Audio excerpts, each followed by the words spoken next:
Juupati juu, ei niistä mitään tuu. Eeli omissa maailmoissaan ja vastaa vain kun ei kysytä. Muhis lähti kesken oppitunnin vessaan, kun kysyin mitä teet vessassa, vastasi, että kakkaan. Epäasiallinen käytös yksilöidään. Mira, opiskeluvälineet mukana, toivon, että asiasta keskustellaan kotona.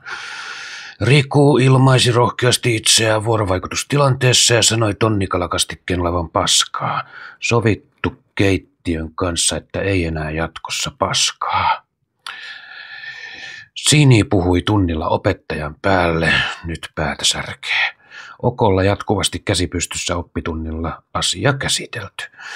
Demir ei osallistunut hiihtoon, koska ei ollut sisäpelikenkiä. Huomautettuani asiasta sanoi opettaja ihmehiihtäjäksi. Keskustelkaa kotona erilaisista hiihtäjistä.